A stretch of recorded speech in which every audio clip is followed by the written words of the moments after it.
रूपा के ससुर जी की अचानक मृत्यु के बाद रूपा अपनी सास को अपने साथ ले आई थी। वैसे भी अकेले उम्र के इस पड़ाव में उनका गांव में रहना किसी भी दृष्टि से उचित नहीं था। रूपा और उसके पति विनय दोनों ही अच्छी जॉब में थे। उन दोनों की एक 10 साल की बेटी थी सलोनी। दिल्ली में अपना फ्लैट था। साल में 1-2 बार गांव भी आते जाते रहते थे। रूपा और विनय के कई बार कहने पे भी रूपा के सास ससुर दिल्ली उनके पास रहने नहीं आए, जबकि विनय इकलौता बेटा था उनका। उन्हें अपने गांव की हबो हवा और खुले वातावरण के आगे शहर के फ्लैट में बंद होना नहीं पसंद था। 2 दिन की बीमारी में ही रूपा के ससुर जी चल बसे। कोई कुछ समझ या कर ही नहीं पाया। सारा कर्म कांड होने के बाद घर पे ताला लगा।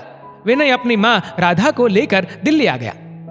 बेटे के घर अपनी पोती के साथ राधा जी का मन बहल जाता।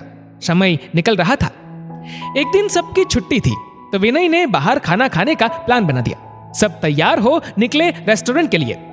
रेस्टोरेंट के बाहर बहुत से आइसक्रीम और गुब्बारे वाले भी खड़े थे। जब तक रूपा और विनय कार पार्क करके आते, सलोनी गुब्बारे के लिए मचलने लगी। दादी, एक गुब्बारा दिला दो प्लीज। मम्मा नहीं दिलाती मुझे गुब्बारे। आप दिलाओगी तो वो गुस्सा भी नहीं होंगी। प्लीज दादी, मान जाओ। राधा जी परेशान हो गई।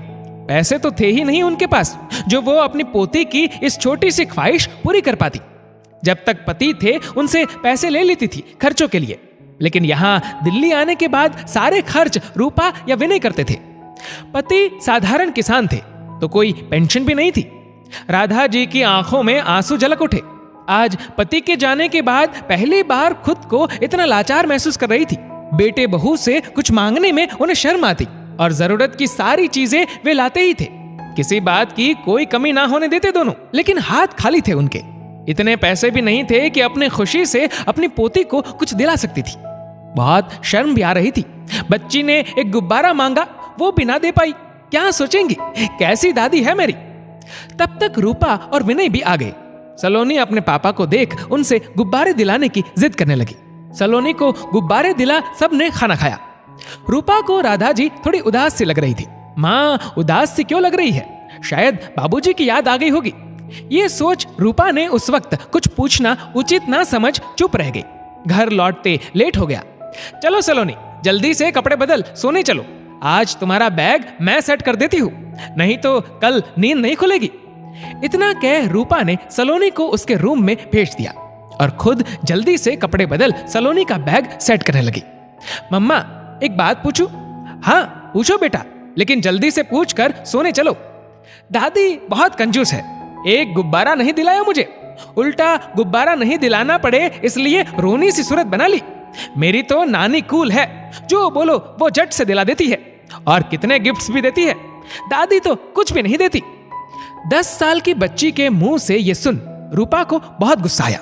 बिहेव योरसेल्फ सलोनी, वो दादी है तुम्हारी और जरूरी नहीं जो नानी करे वही दादी भी करे। तुम्हें नानी का गिफ्ट याद है, लेकिन दादी का प्यार नहीं दिखता। 2 लोगों की तुलना कभी नहीं करते। चलो सो जाओ, और आइंदा ये मैं नहीं सुनना चाहती। अपनी मम्मा को गुस्सा करते देख सलोनी ने झट से सॉरी बोला और सोने चली गई। रूपा की नींद उड़ चुकी थी। सारा माजरा अब वो समझ चुकी थी और अपनी बेवकूफी पे बहुत शर्मिंदा भी थी। अगले दिन विनय और सलोनी को स्कूल और ऑफिस भेज रूपा भी ऑफिस के लिए रेडी हो गई और जाते वक्त राधा जी के हाथों में कुछ पैसे दे बोली, ये रख लीजिए माँ, कहीं कुछ जरूरत पड़े तब काम आएंगे। लेकिन मुझे क्या जरूरत होगी बहू, सब कुछ तो है घर में। राधा जी संकुचा के बोली। फिर भी माँ, कुछ नहीं तो सलोनी को आइसक्रीम खिला दीजिएगा या फिर शाम को अपने पार्क की सहेलियों के साथ चाय पार्टी कर लीजिएगा। लेकिन बहू मैं, क्यों माँ, विनय देते तो भी आप मना करती क्या? नहीं ना, फिर मैं भी तो आपकी बेटी हूँ और आपकी बहू भी कमाती है माँ। अपनी माँ को एक बेटी अपने पैसे तो दे ही सकती है। अब मना मत कीजिएगा माँ, नहीं तो मुझे बहुत दुख होगा। कांपते हाथों से राधा जी ने पैसे ले लिए और अपनी बहू को गले लगा ढेरों आशीर्वाद दे दिए। उनके दिल की बात जो उनका बेटा ना समझ सका, आज बहू ने जान ली थी। दोस्तों, इस वीडियो को लेकर आपकी क्या राय है, नीचे कमेंट करके जरूर बताएगा। और अगर आपको वीडियो अच्छा लगा हो तो इस वीडियो को लाइक करेगा, शेयर करेगा ज्यादा से ज्यादा लोगों तक। और ऐसे ही और भी इंस्पिरेशनल वीडियोस के लिए सब्सक्राइब करें हमारे यूट्यूब चैनल को और फेसबुक पर फॉलो करें हमारे पेज को। धन्यवाद।